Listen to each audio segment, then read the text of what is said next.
आज का हमारा टॉपिक है सेल स्ट्रक्चर एंड फंक्शन। तो सबसे पहले डिस्कवरीज की बात करते हैं कि सेल को किसने डिस्कवर किया था। रॉबर्ट हुक ने पहली बार सेल को देखा था 1665 में। ठीक है, ये क्वार्क जो हमारे पास, जैसे ये ट्री है, ये इसका ट्रंक है, ट्रंक के ऊपर जो छाल होती है उसको कॉर्क कहते हैं इंग्लिश में। तो इन्होंने कॉर्क का जो सेल था उसे माइक्रोस्कोप के अंदर ऑब्जर्व किया। लाइट माइक्रोस्कोप तो सिंपल सा। इन्होंने देखा कि ये जो कॉर्क था इसके अंदर कुछ हनी कोम लाइक स्ट्रक्चर की तरह इस तरीके से ब्लॉक्स बने हुए हैं। ठीक है, तो इन्होंने इस एक स्ट्रक्चर का नाम दिया cell. Honeycomb like structure था, पूरे स्ट्रक्चर उसकी तरह दिखता था, जैसे नहीं हनी कॉम जो छत्ता होता है हनी बीज का, उसके अंदर इस तरीके के स्ट्रक्चर्स होता है, हेक्सागॉन्स बने हुए होते हैं, सारे एकदम यूनिफॉर्म स्ट्रक्चर होता है। वैसा सा सेल्स इस तरीके से कंबाइन थे उसके अंदर, तो इन्होंने नाम दे दिया कि ये सेल है। और फिर आहिस्ता आहिस्ता इस तरीके से 2-3 और साइंटिस्ट आए, उन्होंने भी बायोजेनेसिस को सपोर्ट किया। इसके बाद हमारे पास लेमार्क नाम के साइंटिस्ट आए थे, इन्होंने कहा था कि अच्छा सेल एग्जिस्ट करता है। उन्होंने कहा था कि no life can exist without cell. तो बेसिकली इन्होंने सेल के आइडिया को सपोर्ट किया। न्यूक्लियस की बात आती है तो न्यूक्लियस की डिस्कवरी हमारे पास की थी रॉबर्ट ब्राउन ने। रॉबर्ट ब्राउन ने न्यूक्लियस को डिस्कवर किया था, न्यूक्लियस को देखा था। सबसे इम्पॉर्टेंट चीज़ हमारे पास यहाँ पे आती है सेल थ्योरी। सेल थ्योरी के टोटल 3 पोस्टुलेट्स हैं, 3 पोस्टुलेट्स हैं इसके। ठीक है, 3 हाइपोथेसिस थे, पहला, दूसरा और तीसरा। फर्स्ट पोस्टुलेट कहता है कि everything is made up of cell. दूसरा, everything is made up of what? Cell. दूसरा पोस्टुलेट ये कहता है कि सेल ही लाइफ का स्ट्रक्चरल और फंक्शनल यूनिट है। हर स्ट्रक्चर एट लास्ट सेल से, इन द एंड सेल से मिलकर बनता है। सेल ही हमारा फंक्शनल यूनिट भी है। सेलुलर लेवल पे ऑलमोस्ट सारे फंक्शन सेलुलर लेवल पे होता है। उसके बाद थर्ड, अच्छा, ये जो 2 पोस्टुलेट्स हैं हमारे पास, ये दिए थे थियोडर श्वान एंड श्लेडन ने।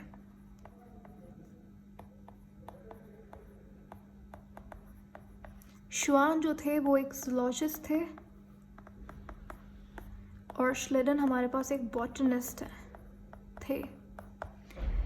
जो थर्ड पोस्टुलेट है सेल थ्योरी का वो बहुत इंपॉर्टेंट है। ये दिया था रॉबर्ट विर्चो ने ये पोस्टुलेट दिया। उन्होंने कहा कि हमारे पास जितने भी न्यू सेल्स हैं, जो नए सेल्स हैं, वो बनते हैं जब प्री एग्जिस्टिंग सेल्स डिवाइड करता है।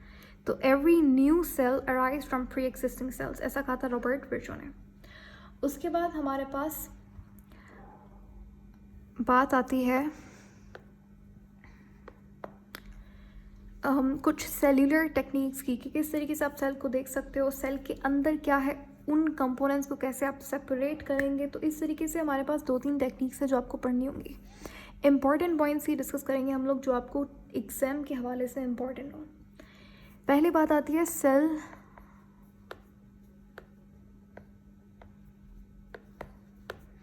पहली हमारी जो टेक्निक है यहाँ पे वो है cell fractionation. Cell fractionation, fraction का मतलब क्या होता है कि जब आप, फ्रैक्शन वर्ड का मतलब होता है पार्ट, कि सेल्यूलर पार्ट्स कौन कौन से हैं। सेल्यूलर ऑर्गेनल्स की यहाँ पे बात हो रही है। तो जब आप सेल के पार्ट्स को सेपरेट करते हो ऑन द बेसिस ऑफ, किस बेस के ऊपर? उनकी साइज़ के बेसिस पे, उनकी डेंसिटी के बेसिस पे, तो उस टेक्निक को आप सेल फ्रैक्शनेशन कहते हो। कैसे याद रखेंगे? देखो, फ्रैक्शन का मतलब होता है पार्ट्स। तो इन पार्ट्स को सेपरेट करना सेल फ्रैक्शनेशन कहलाता है। एक प्रॉपर टेक्निक है, एक पूरा प्रोसेस है जिसको आप फॉलो करेंगे, और ये पार्ट्स को आप, यानी कि जितने भी ऑर्गेनल्स हैं, माइटोकॉन्ड्रिया, राइबोसोम, इन सबको अलग करेंगे।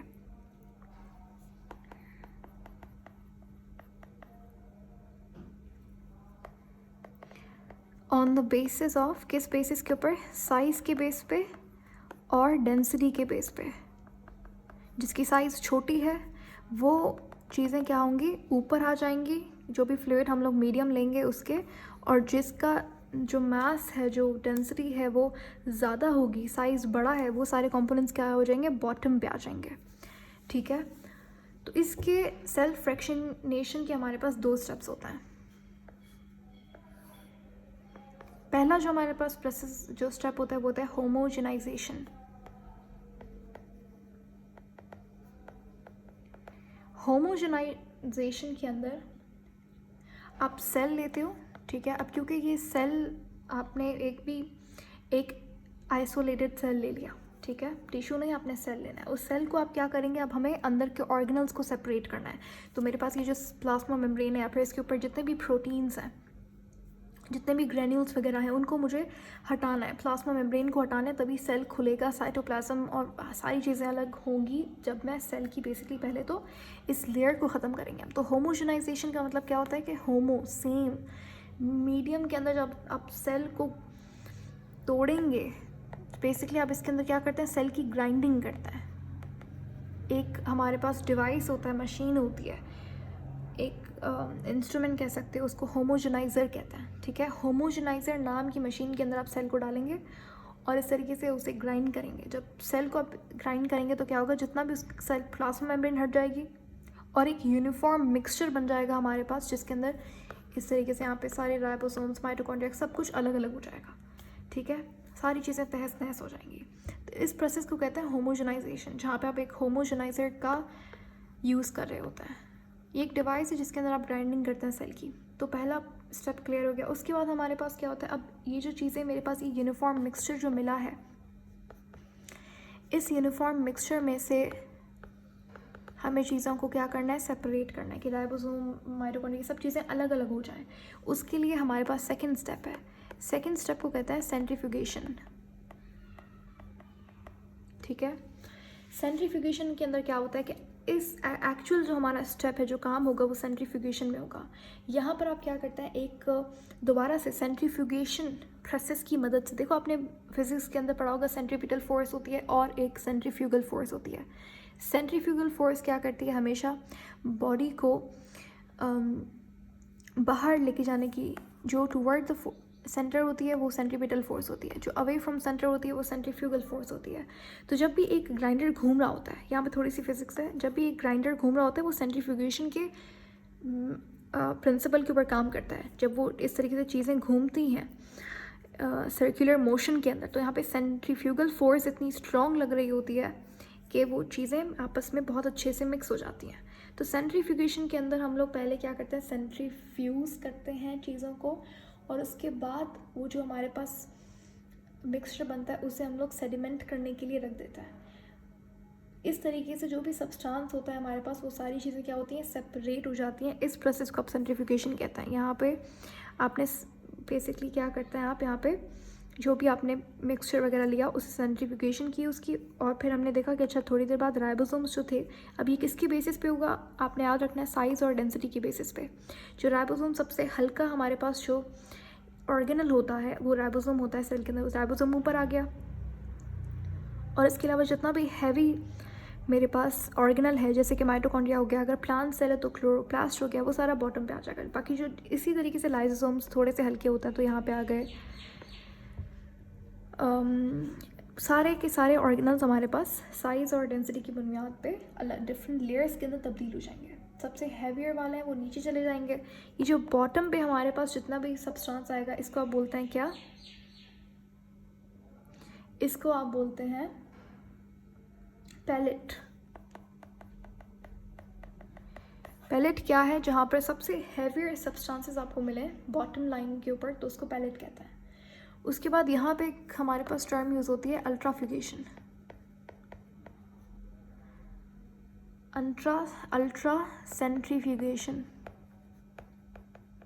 अब ये क्या चीज़ है, देखो अल्ट्रा सेंट्रीफ्यूगेशन का मतलब भी वही है कि आप जो है वो चीज़ों को सेंट्रीफ्यूज़ कर रहे हैं, लेकिन अब क्योंकि जो स्मॉल पार्टिकल्स होते हैं राइबोसोम वगैरह, इसके लिए आपको जो स्पीड होती है, जो सर्कुलर मोशन होता है, वो और भी तेज़ी से करवाना होता है, ताकि वो बहुत कम साइज़ वाली चीज़ें भी एक दूसरे से सेपरेट हो जाए। तो इसके लिए आप अल्ट्राफ्यूगेशन करते हैं। इसके अंदर ये बेसिकली हमारे पास किसके लिए होती है, फॉर स्मॉलर सब यूनिट्स, फॉर स्मॉलर सब्सटेंसेस, ठीक है। ये जो प्रोसेस है हमारे पास अल्ट्राफ्यूगेशन का, ये स्वेडबर्ग ने डिस्कवर किया था।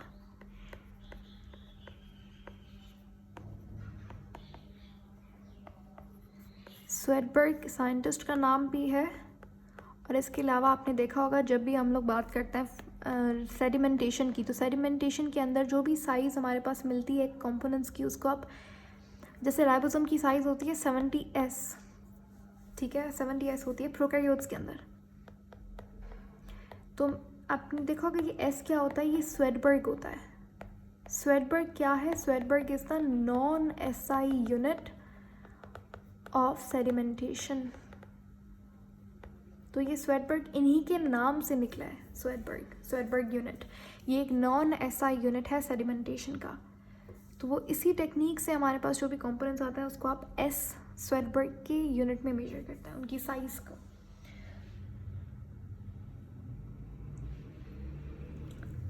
सही है। तो सबसे पहले तो हम डिस्कस करेंगे प्लांट्स में और एनिमल में, एनिमल वर्सेस प्लांट में क्या डिफरेंस होता है। एनिमल में हमारे पास सेल वॉल नहीं होती, प्लांट में सेल वॉल होती है। उसके बाद एक ऑर्गेनल है ग्लाइऑक्सीजोम। ग्लाइऑक्सीजोम्स हमारे पास प्लांट में होते हैं, एनिमल्स में नहीं होते, ठीक है। एनिमल्स, सॉरी यहाँ पे उल्टा लिख दिया हमने, एनिमल में ग्लाइऑक्सीजोम्स होते हैं, प्लांट में ग्लाइऑक्सीजोम्स नहीं होते। एक ऑर्गेनल है पेरिऑक्सीजोम, पेरोक्सीजोम, ठीक है। पेरोक्सीजोम एनिमल में नहीं होता, प्लांट में होता है।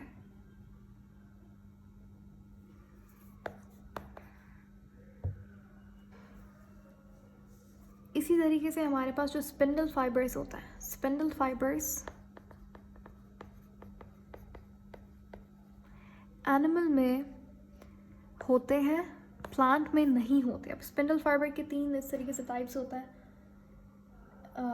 और हमारे पास जो एनिमल होता है उसके अंदर स्पिंडल फाइबर्स भी होते हैं और एस्टर फाइबर्स भी होते हैं, लेकिन प्लांट के अंदर स्पिंडल फाइबर्स किसी हद तक होते हैं, लेकिन एक तरीके का ही माइक्रोट्यूब्यूल होता है, इसको एस्टर फाइबर कहते हैं। ये प्लांट के अंदर नहीं होता, लेकिन एनिमल में स्पिंडल फाइबर भी होता है और एस्टर फाइबर्स भी होता है। तो प्लांट के लिए आप एक टर्म यूज़ करते हैं एनेस्ट्रल। एन का मतलब होता है एब्सेंस, एस्ट्रल वर्ड निकला है एस्टर फाइबर से। एक तरीके का माइक्रोट्यूब्यूल फाइबर होता है जो कि आपको साइटोकाइनेसिस में हेल्प करता है। साइटोकाइनेसिस और जो कैरियोकाइनेसिस होता है, बेसिकली कैरियोकाइनेसिस में हेल्प करता है क्रोमोसोम्स को सेपरेट करने में आपस में, ठीक है। तो एनेस्ट्रल यानी कि absence of aster fibre. Plant में ज़्यादातर हमारे पास ऑलमोस्ट नो लाइसोसोम्स नहीं होते इनके पास। क्यों? क्योंकि इनके पास जो भी टॉक्सिक सब्सटेंसेस होते हैं उनके लिए सेंट्रल वेक्यूल होता है। जो भी अपना वेस्ट मटेरियल होता है ये जाके डिपॉजिट कर देते हैं सेंट्रल वेक्यूल में। तो सेंट्रल वेक्यूल की भी बात कर लेते हैं। सेंट्रल वेक्यूल एनिमल में नहीं होता, प्लांट में होता है। एनिमल के अंदर हमारे पास स्मॉल वेक्यूल्स होता है, जैसे कॉन्ट्रेक्टाइल वेक्यूल होगा, अमीबा के अंदर आपने सुना होगा, सही है। उसके बाद जो इनके अंदर हमारे पास साइटोकाइनेसिस होता है। साइटोकाइनेसिस का मतलब क्या है? जैसे सेल डिवीजन के 2 पार्ट्स होते हैं, एक होता है कैरियोकाइनेसिस, एक होता है साइटोकाइनेसिस। कैरियो का वर्ड है न्यूक्लियस, काइनेसिस मतलब डिवीजन। साइटोप्लाज्म से निकला है, काइनेसिस का मतलब है डिवीजन। तो दोनों के अंदर साइटोकाइनेसिस बहुत मुख्तलिफ तरीके से होता है।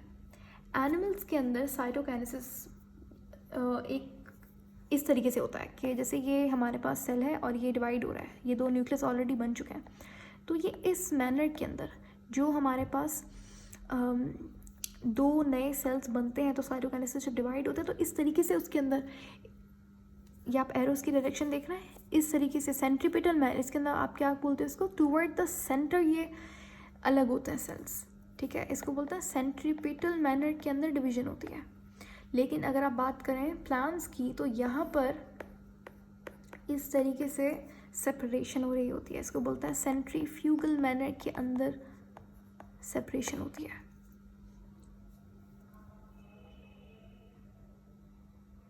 ठीक है, और जब प्लांट के अंदर हमारे पास जो सब जब सेल्स डिवाइड करते हैं तो यहाँ पे एक लेयर बनती है, इस लेयर को आप कहते हैं फ्रेगमोप्लास्ट। एनिमल्स में इस तरीके का कोई भी लेयर फॉर्मेशन नहीं होता। फ्रेगमोप्लास्ट आपने याद रखना, फ्रेगमोप्लास्ट क्या होती है, ये हमारे पास आगे जाकर फ्रेगमोप्लास्ट बनाती है मिडिल लेमेला, जो कि सेल वॉल का एक पार्ट होता है। ये बना हुआ होता है किससे, कैल्शियम मैग्नीशियम पेक्टेट से। ये तीनों पॉइंट्स बहुत इंपॉर्टेंट है, आपसे कुछ भी पूछ सकता है। फ्रेगमोप्लास्ट क्या है, मिडिल लेमेला कैसे बनती है, किससे बनी हुई होती है, कैल्शियम मैग्नीशियम पेक्टेट से होती है। यहाँ पे आपसे क्वेश्चन करेगा कि सेल वॉल का कौन सा पार्ट सबसे पहले बनता है, primary cell wall, secondary cell wall, middle lamella. तो मिडिल लेमेला सबसे पहले बनती है, ये मिडिल पार्ट होती है, सेकेंडरी वॉल और प्राइमरी वॉल के बीच में होती है, लेकिन बनती है सबसे पहले ये है। इसी की वजह से साइटोकाइनेसिस होता है, इसकी वजह से ही सेल डिवीजन होती है। और ये बनाता कौन सा ऑर्गेनल है ये भी पूछ सकता है। बेसिकली ये जो ये कैल्शियम मैग्नीशियम पेक्टेट के जो वेसिकल्स होते हैं ये सिक्रीट होते हैं गोल्जी बॉडी से। तो गोल्जी बॉडी का बहुत बड़ा रोल होता है साइटोकाइनेसिस में।